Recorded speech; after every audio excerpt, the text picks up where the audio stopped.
I've been down here for about an hour now.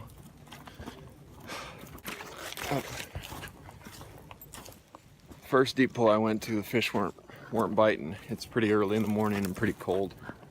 I don't know if that has something to do with it.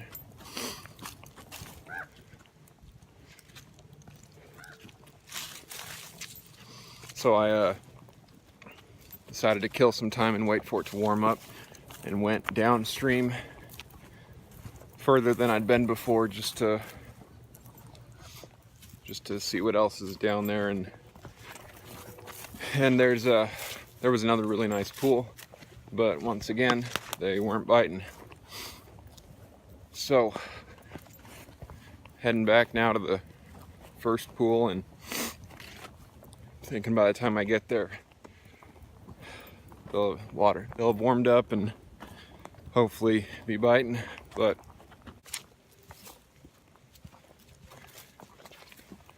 on days like this where the fish aren't biting, I have to remind myself that I don't just come out here to catch fish. That part only lasts 30 seconds to a minute, you know, to bring them in and release them. The biggest reason for me coming out here is to get away from the hustle and bustle, the non-stop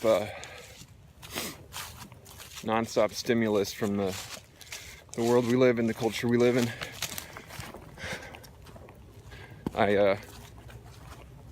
When I first started fishing alone, I knew after the first time that I had found something that I was going to be doing for the rest of my life, because of the frequency that it put me at. And I mean, some people do yoga, some people meditate, other people read, or whatever it is that they're finding in those activities, I find out here. And it works for me because I've done yoga in the past and it was beneficial, but I live in a small town and they don't offer yoga classes around here. So I come out here and this gives me that seclusion.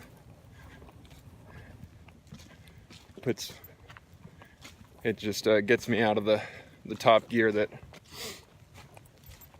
we have to be in to live in this American culture.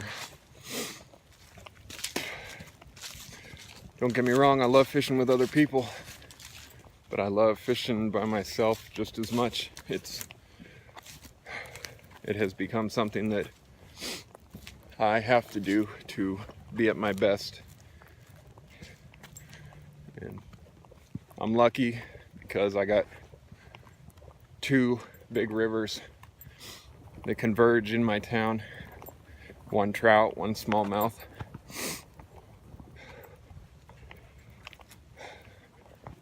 I know some people can't get to rivers like that on a regular basis, but it's right there for me, so I got to do it.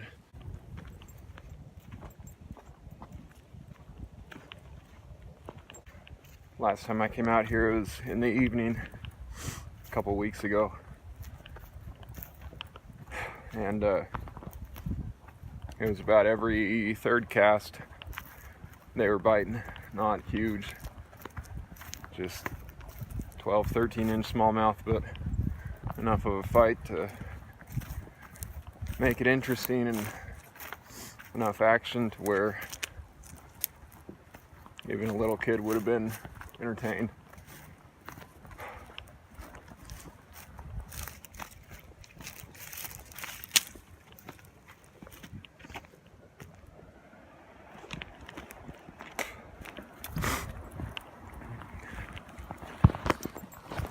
I don't know if you can see this little ridge here. It's a very steep angle. There's only one trail down it. I've kind of made my own trail on this thing. There's only one way down.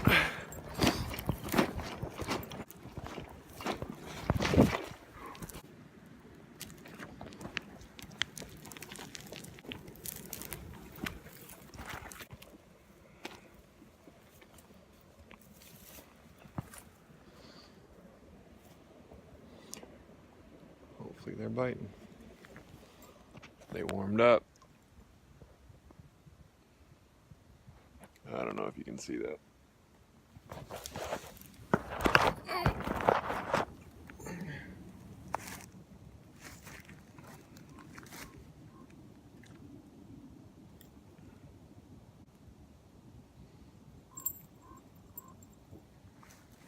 Smallmouth don't have teeth.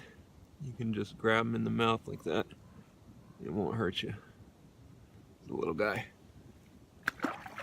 It's a good sign though. It means they're waking up. Number 2. Oh shoot.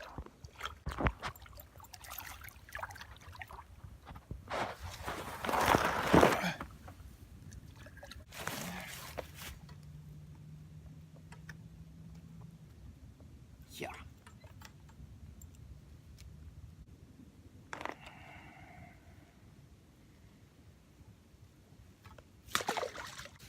That guy fought hard. This guy hit number 3. Oh. He hit real close to shore. So I just brought him in real quick without turning the camera on. Grab him by the lower lip.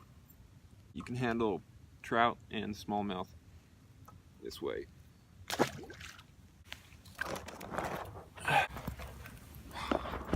It's number 4 or 5 or something like that.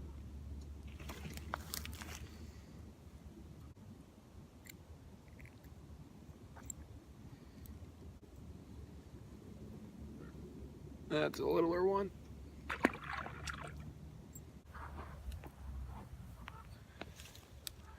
It's been non-stop since the sun hit the water. Finally warmed up. I was thinking I was gonna come out of here skunked today. That's about normal for a morning of fishing on this river. 4, 5 smallmouth, anywhere from 10 to 13, 14 inches. They get a lot bigger in here, but that's about what you pull out on average.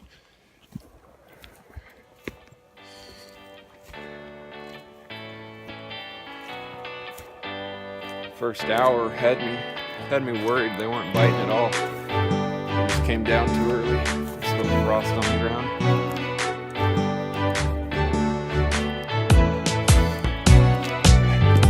And the sun hit the water and everything picked up.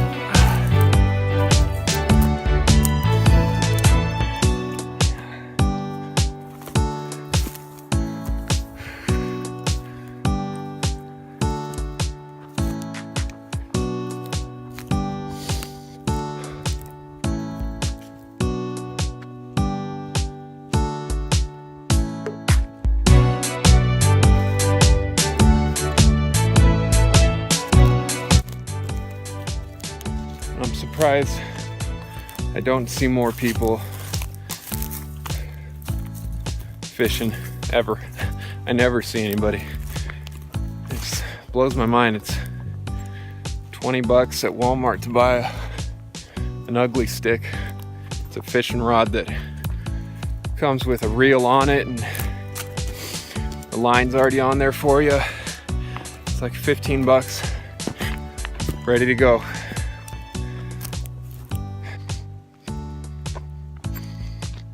Can't imagine life without fishing. Just something that's always been there since I was little. Part of my life.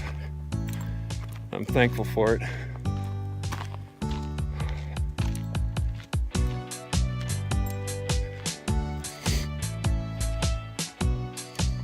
I'm back at the car. Time to go home.